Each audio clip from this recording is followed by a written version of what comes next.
Hey guys, Jacob and Mario here, and today we're going to be having a nice, long, hopefully not that long, discussion about Netflix and their big anime push.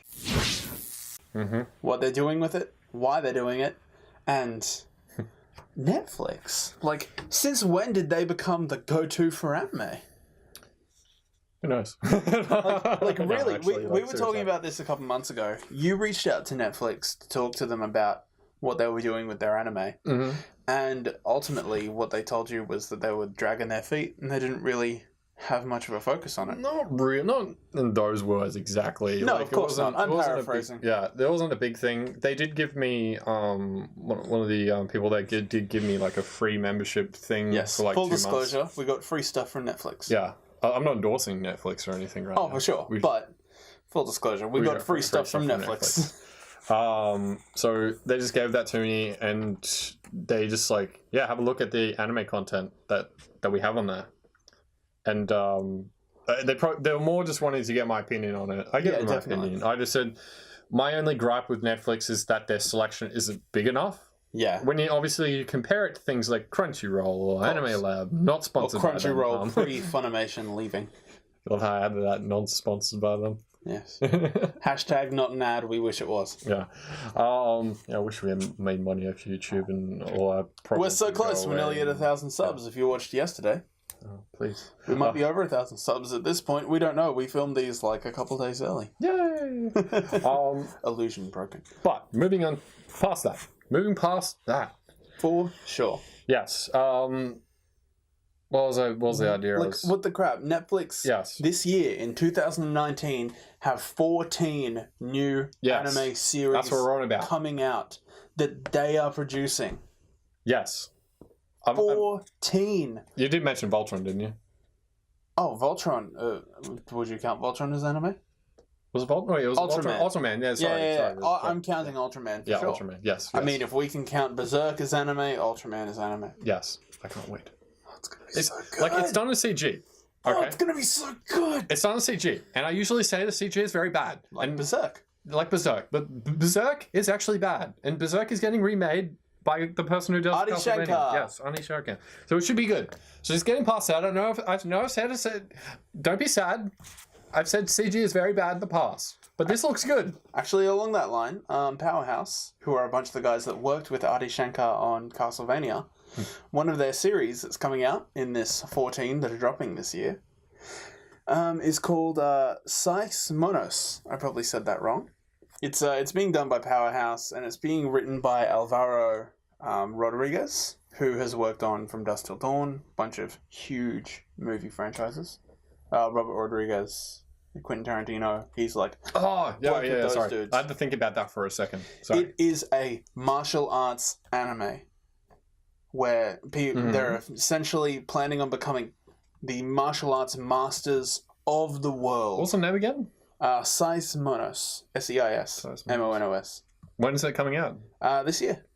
There's not a specific date that I've written. No specific date that I wrote down because I was too excited. Oh, okay. But yes, we have some huge names and the Adi Shankar production house that he created. Even I'm intrigued by what he's talking about because honestly, I did not do that much research from this topic because that's the thing. Like, I'm more interested in this than you. Yeah. Not because I'm just weird flex, but okay.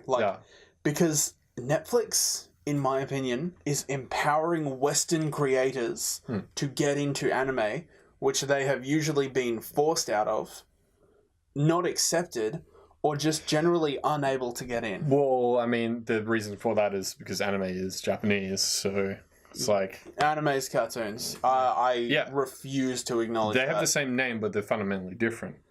Sure. We've come to this consensus. So we realize that both of these, anime is animation. They're both cartoons, yes. That's fine.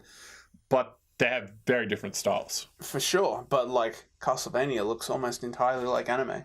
Except for the slight factor that it is a little bit too computerized. I'd say it's anime-like, but there's certain things missing from Castlevania that be like, this is probably more of a Western thing. But for a lot of these, they're Western creators working with anime studios, and the directors are from old anime. So we have all this anime talent coming through where it's actually starting to muddy the waters. So, like, I want to see more Western ideas in the anime style because I think that could be really fascinating. And I think that's a lot of what Netflix is starting to I'm hesitant to that idea, actually. I'm very hesitant to that idea because the reason why I love anime so much is because of the Japanese sensibilities and their sort of style for it. Once you get Western influence in there, then things are going to change, and that's not the reason why I like anime. For sure. And funnily enough, that's why I feel that's not something I would want. Exactly what you said is what has driven me away from anime. Right. Okay. Because I can't get down with a lot of the Japanese style of storytelling. I like their stories. I like their characters. I like their settings. I like so much of it.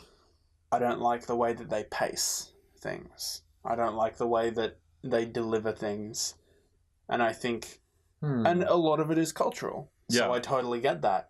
And being a Western cinema TV buff, I love this idea of taking two things that I adore. The unlimited potential of anime and the sensibilities of storytelling and matching them together. Because we will get the Japanese styles of storytelling mixed in with this. Kind of what you're saying right now is very controversial. I feel it's a really controversial subject because you're going to get a lot of people like, don't mess up anime. Anime is anime because of this, because it's Japanese. That's the reason want it to be messed up. Yeah. But this cultural collage of creativity. I understand that there will be a percentage of people that come from the Western sensibilities, and it will be probably a good thing for anime. For sure. But I see so much shit coming from the West. For sure. That it sort of muddies the water. But I mean, not all anime is good either. No, it's not. No. I'll agree to that. That's the thing. There's shit on both sides. Yeah. But I prefer the Japanese because at least take on it. Most of the shit from anime is just like ecchi stuff. And hentai. No, it's not. You're generalizing way too much. I really don't like that. No, but like the thing is, there's good and bad on each side, and I would like to see the good from one and the good from the other make the perfect Army Hammer genetically beautiful baby. It's just so hard for me to agree with you on this, just because I'm not wanting you to agree. Yeah. This is good. but like, I think that's... Hopefully, I know, this is probably this is a question to be put out to our audience. In the comments below, do you feel like this would be a benefit if Western culture collided with Japanese sort of anime? Not Western culture, just Western storytelling. Yes. That's more of the idea I'm looking for. Yes. Collided together, and would you reckon that would be for the betterment of anime or the negative? For sure. I'm expecting some good, long... eloquently worded answers from you guys. We probably won't. It'll be either this is really shit or this is really bad. Sometimes don't let me down, guys. You guys have been some really stimulating conversation. We actually do get some pretty good comments, and I really do appreciate the people who put some time into thinking about their comments. Because that community rocks. Yes. Yes. But, it's not just Western styles, though. Like, we have the Godzilla series that's coming out at the moment that is entirely done with Japanese... writers, creators, production house. Yeah. It's just they do an English dub. What was that? You were talking about it. The people Netflix had hired a Japanese director to do something. What was the one you were discussing with me? Oh, where is my brain at? Were we talking about this one last week? I don't think it was on the podcast. We were just talking about it in general. Dang, yes, we were talking about this. Yeah. Because I was actually intrigued by that, and I thought you'd bring it up on the... Yeah, it's totally slipped my mind now. I know exactly what you're talking about, but I can't remember. Damn. Okay, well, sorry about that, guys. They did it with Devilman. Devilman was the original Japanese creator and illustrator. Well, I found an interesting point. So a Western company hires a Japanese director. Yes. To obviously direct the anime. Do you consider that to then be an actual cartoon or an anime? Yeah, is it the direction? Is it the art? Or is it the person who owns it, the company that owns it, or is it the actual artist who developed in Japan? Is it? This is probably a real simple thing. It's obviously the artist in Japan who does it. So if Western company just buys it, blah blah blah, then that's fine. But it's who's doing it. But it's just a point to bring up that some people just totally overlook. They say, a Western company bought this, so it's going to be crap. It's not really the case. You're still getting the same artist. No, definitely. Yeah. Like, we were even talking about it with Avatar: The Last Airbender. Because Avatar borrows a lot from anime when it comes to its style and sensibility. Yeah. And also the maturity level of the way it tells its story. But everything about its art design is Western made, but done in a very Chinese style. So the anime. Okay, so the cartoon for it was good. Live action, no. I just wanted to put that. Live action doesn't exist. It was Never happened. What live action? You mean the live action that Netflix is doing? With they're actually doing a live action of it? Ethnically accurate actors? Yeah, Netflix just greenlit that. And it's not a movie, it's a series. Thank you, Netflix. I know. How amazing is Netflix? Praise be to our overlord. Thank you, Netflix. But yeah, so they're fixing the sins of M. Night Shyamalan. Oh, yeah. But I don't think he would make such a bad movie. I mean, have you not seen any of his other movies? He's only made 3 good ones, and one of them hasn't even come out yet. True. Well, Unbreakable, Split, and Glass. Yes. They're the only good ones. Honestly, I feel like that's the only ones I've watched. That's probably for the best. Or maybe watch some other ones. Huh. I mean, you watched Avatar. Yeah, I did, and that was the worst decision of my life. I was like, I love Avatar, let me watch. I remember going to the premiere of that and knowing it was going to be bad anyway. Yeah. But there I was. Anyways, yes. Back to Netflix. I think it is really cool that they're doing this sort of thing. And I think Devilman is the main reason why they did it. Devilman blew up. I know you don't like it. No, it's not because I don't like it. I just don't completely agree. All right. It was just because of Devilman. I feel like they were branching they got out a lot of confidence. Yeah. And they were able to land a lot more. It was definitely like, hey, this is doing really well now. Okay, I think this 14... So the other stuff we have going that we had planned is going to be way more successful. Let's put more money into it. For sure. I think this 14 was probably 6. Yeah. And then Devilman blew up. I'm just saying, for Netflix, they've probably planned, like, businesses will plan stuff out years in advance. They probably knew that they were going to be doing this. They definitely knew they were branching to anime. They just didn't probably know how successful it would be, and they probably didn't put as much of a budget to it. But now they are, and you can sort of tell that they're going to be branching out a lot more, which is a smart move. I highly recommend. It's like good because some of the Crunchyroll and like all these other streaming sites need their asses kicked. Well, that's the thing when it comes to quality over quantity is not the word that I want to use, but I'm struggling to find a different analogy. Crunchyroll and Anime Lab is where you go for just everything from there, the simulcasting. Every anime that's coming out, you can find on one of those 2 places. But yeah, not everyone can actually do that. They can't always watch anime, so it is nice that Netflix has other stuff. Yeah, it seems to be curating something. Yeah, well, it has other stuff. That's the biggest clinch. It's like, yeah, okay, I can watch anime, but there's a ton of other stuff that's actually pretty decently done. Yeah, so definitely. Like, there are some older series, but they're all classics. Like, Netflix just outbid, was it Funimation? Netflix outbid someone for the streaming rights to Evangelion. Netflix owns the only streaming rights at this point in time to Evangelion. That's a huge get. Yes, Evangelion is old, but movies still seem to come out for it every couple of years. Well, people love Evangelion. It's just like a staple of like... But it's like they are making this curated experience of what people say is the best. And they're taking the people who've worked on the best and they're giving it to us in this sort of compact package. And I think this could be one of the best things for anime.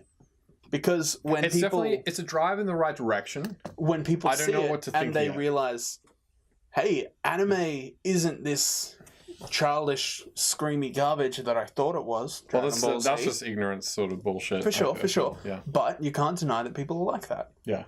If someone sees the trailer for Attack on Titan and goes, "Oh my god, that looked amazing," or they see something for Evangelion or Baki or Hero Mask, which is blowing up right now, watch Hero Mask. It's amazing. It could lead to someone finding out more about anime and then leading to Crunchyroll or Anime Lab, or continuing to stay on Netflix and be like, yes, give me more. And we could get more original series like this. Because ultimately they're serving up, hey, do you want to watch Full Metal Alchemist? Do you want to watch Code Geass? They're giving you good old series. Yeah. But like there's the other part of it. It's like, it could be a great just one of those popular, let's just throw them out there. But I mean, I'm interested. Okay, so I'm a little bit wary. I'm interested to see what's going to happen with Netflix. For sure. This year. And I have high hopes for it because Netflix is not someone who's just like does anything half-assed. For sure. They usually are pretty on the game. They have done some bad stuff earlier on, but that I feel like was more of a sort of testing the waters. They were testing the waters, trying to get their stuff together because they're obviously they're not a company that was based in. They're not a Japanese company. Definitely, they weren't fully into they're anime. Not in they Japan. They didn't have the connections there for it. I feel like they've worked up on that and have gone to a stage which they've gone, yeah, things are starting to be better. Let's put more of a budget in. Let's do this. Definitely. So I'm happy about that. And I think Netflix is going to act as a gateway drug for another generation. And I think that is going to be the most true if they can pull a miracle and get My Hero Academia on there. If they can get those earlier seasons on there, like they did with Attack on Titan, I think they could be the ultimate gateway for people finding anime. It's so hard for Netflix right now because it's like these Japanese companies would probably be more leaning towards like, well, wait, Crunchyroll, we know we're going to get our money from it because it's like that's their whole thing. For sure. Netflix is like, well, they have other stuff to rely on, so we don't know if this is going to be for all the time. I'm just thinking of it as a business. For sure. Like, you're the business guy. If I was a studio, I was like, well, I go with Crunchyroll, who I know that's their game. They just do anime. That's all they're about. Anime. I know for sure that they're going to buy it and blah, blah, blah. Netflix is still new to this game. Yeah. They're going to make mistakes. But as we've talked about long ago in the podcast, I think that My Hero Academia was made for the Western audience to get people in as Dragon Ball once did, as One Piece once did, as Naruto once did. This is the next. It does feel like anything that's more hero, like I mean, they've done it more like a right Marvel. Yeah. They've done it more like a Marvel hero sort of get go. So I think that's why. It's understandable why you have that. Yeah, that's my pie in the sky ultimate dream. If Netflix can land that, it's the gateway drug for so many of this next generation to be like, hey, anime's dope. Because they already landed Pokemon, and Pokemon is timeless. Yeah. So that's just it. Pokemon is, amazing. Oh my god, so many episodes. I recently rewatched Indigo League and I cried a lot. Anyways, I think we're done for this topic. Fun. Yeah, like this has been really fun. Your guys' theories, whether you think we're right or wrong, especially if you think blending cultures together is a good idea, please let us know. We'll be down there in the comments. I mean, I'm not against it, but I just feel like when it comes to certain art, it's okay, yeah, but anime is anime. Don't change it. Art is made to be subverted. I'm a purist. Destroyed. I'm a purist. I don't know why. I'm just saying. I just am. Art means nothing without risk. Yeah. See you guys. Bye.